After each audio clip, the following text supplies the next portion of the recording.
For 11 years, he was the Emmy-winning heart of one of television's most beloved sitcoms, a fixture of primetime TV, a presence in millions of living rooms every week. His role as the fussy, endearing, and impossibly witty Dr. Niles Crane on Frasier didn't just win him awards, it made him a household name, an indelible part of pop culture. The character of Niles, with his laundry list of phobias, exquisite taste, and hopeless love for Daphne, could have been a one-note joke. But in the hands of David Hyde Pierce, he became a symphony of physical comedy, sharp intellect, and surprising vulnerability. For 11 seasons and 263 episodes, we all watched him, laughed with him, and rooted for him. But when the curtain fell on Frasier in 2004, it seemed to fall on his entire Hollywood career. In the years that followed, as red carpets were rolled out and new sitcoms were cast, David Hyde Pierce was conspicuously absent. One of the most celebrated comedic actors of his generation was just gone. It wasn't a scandal, and his talent was never in doubt. So why did one of TV's brightest stars seem to vanish from the spotlight? Fans speculated for years, but the man himself remained quietly, deliberately, out of frame. This is the story of why David Hyde Pierce walked away from fame, why he chose a different path, and why, when offered the chance, he definitively refused to return to the role that made him a legend. It's not a story of failure, but one of profound artistic choice, personal integrity, and the deliberate pursuit of a life defined by more than just celebrity.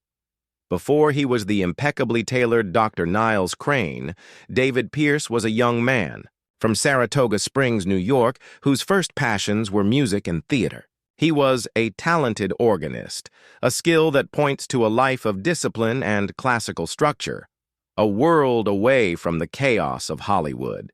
His acting journey was paved with a prestigious education at Yale, where he dove into the classics, honing, a craft built on theatrical tradition, not sitcom punchlines. When he started his professional career, he added Hyde to his name to avoid confusion with another actor, a small change that gave him a stage name that sounded as distinguished as his talent. His career wasn't some meteoric rise. It was a steady climb built on solid work. He made his off-Broadway debut in 1982 and spent years doing regional theater, earning a reputation as a serious, dedicated actor. His move to the screen was gradual, with small parts in films like The Fisher King and Sleepless in Seattle. His first real TV gig came in 1992 with Norman Lear's sitcom, The Powers That Be.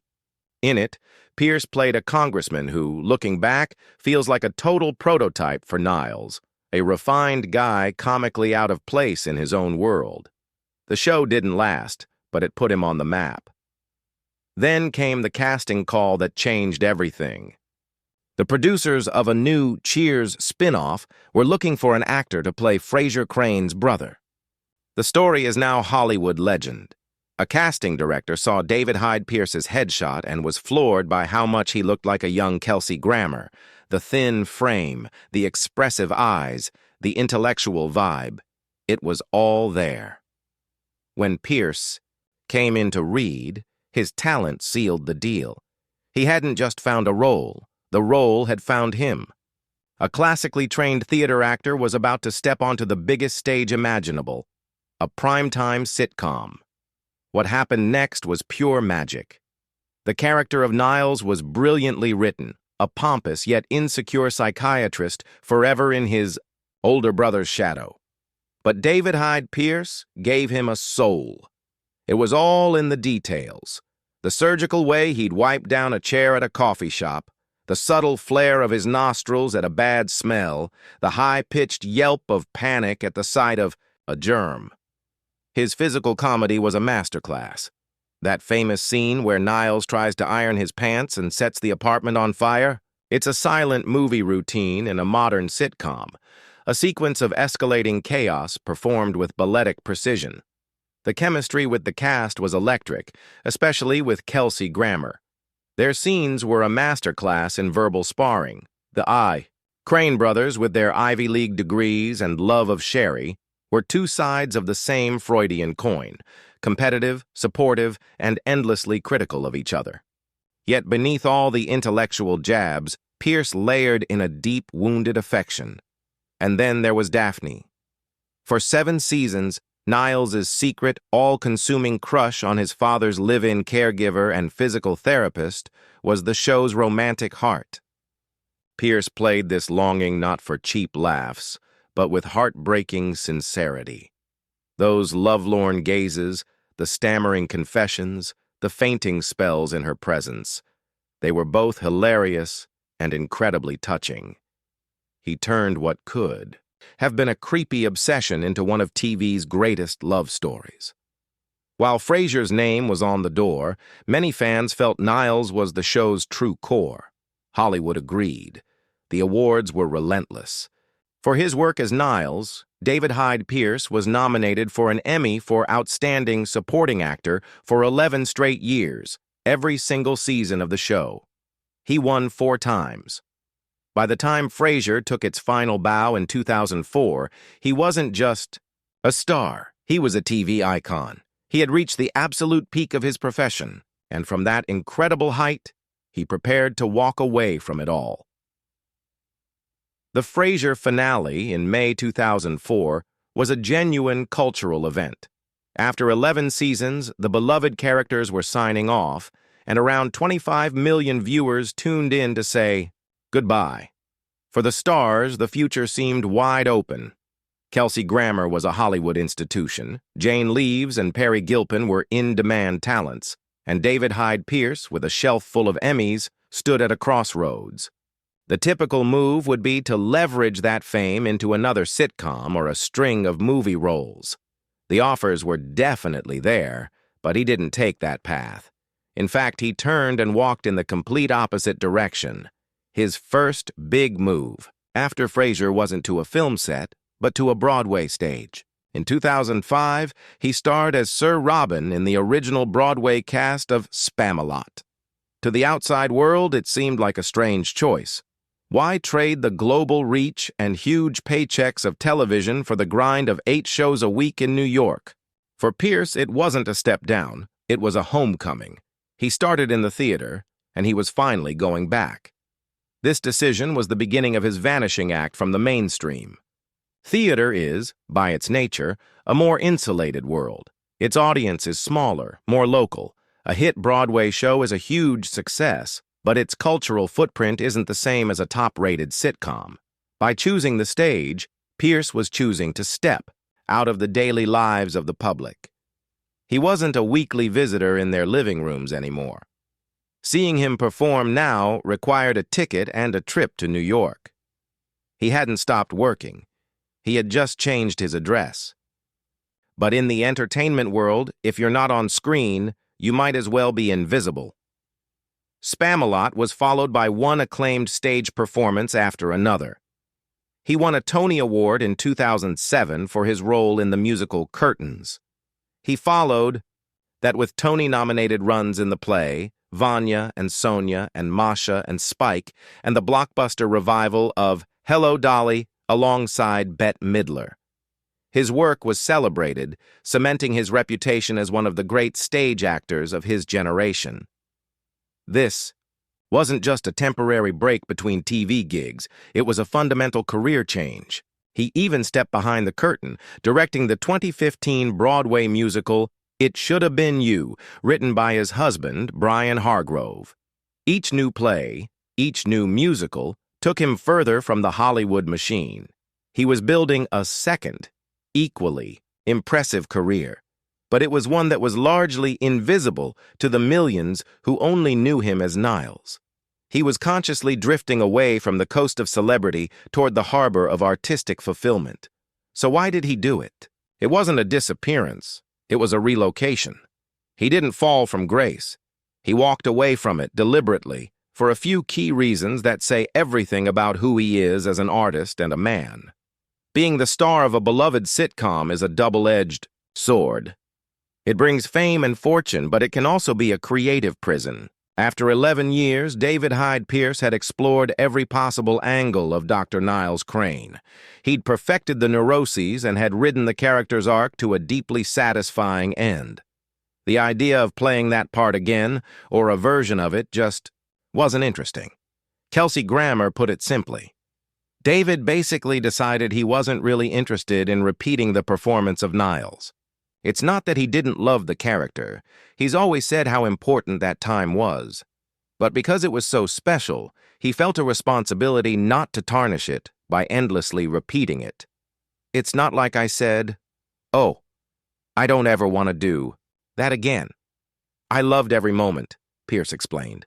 It was that I wanted to do other things. This was put to the test when the Frasier reboot became a reality. The producers, of course, reached out hoping for a reunion. Pierce said no. It was the clearest statement he could make about his priorities. He explained that by the time the reboot talks got serious, his life was already full of other projects he loved. "I just thought, I don't want to be committed to a show and not be able to do stuff like this," he recalled. Beyond scheduling, he felt his return just wasn't necessary for the story. He believed the new show needed to find its own way, just like Frasier had after Cheers. "They don't actually need me," he stated. "Frasier has moved on to a new world. They have new characters, and I think I'm right. It's doing great." Going back would have felt like admitting he had nothing else to do, which was obvi. His post-Frasier career proves it. The Tony Award for Curtains, the multiple nominations. He wasn't a TV star dabbling in theater. He was a theater star who happened to do a TV show.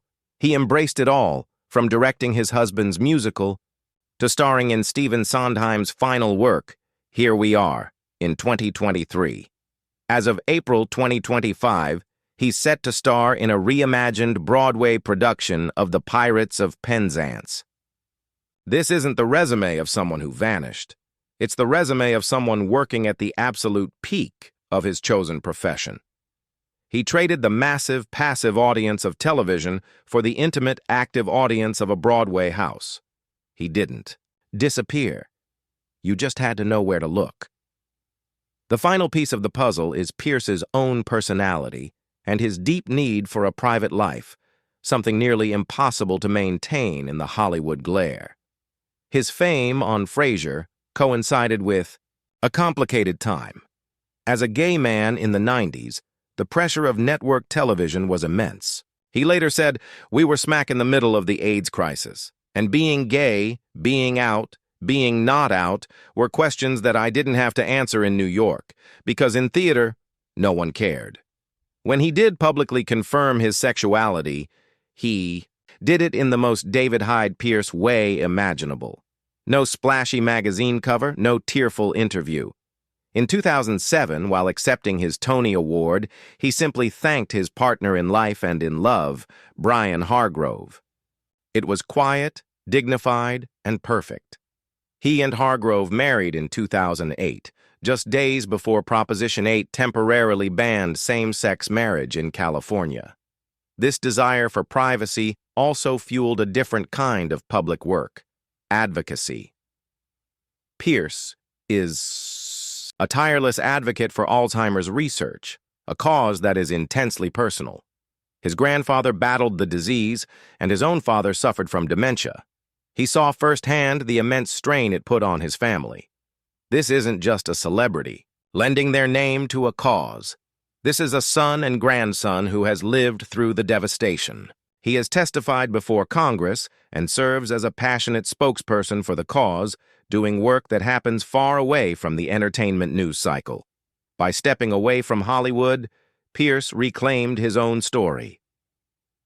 David Hyde Pierce's life. After Frasier isn't about retirement, it's about reprioritization. He didn't stop working, he just started working on what mattered most. His most visible return to the screen came in 2022 with the HBO Max series Julia. He played Paul Child, the husband of the legendary chef Julia Child. The role was a perfect and telling choice. It was TV, sure, but it was a prestige, character-driven drama. worlds away from a network sitcom. Paul Child was a complex man, navigating a supportive but sometimes tricky role in the shadow of his wife's fame. Pierce himself noted the difference.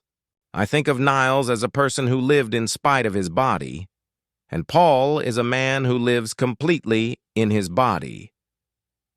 The project almost didn't happen. He initially turned it down due to a theater commitment, but a 6-month pandemic delay cleared his schedule. It was a twist of fate that led to one of his most memorable non-Frasier roles. The show's cancellation after 2 seasons was a disappointment for fans, but for Pierce it was likely just the end of one fascinating project before moving on to the next. And that next project was, of course, back on stage.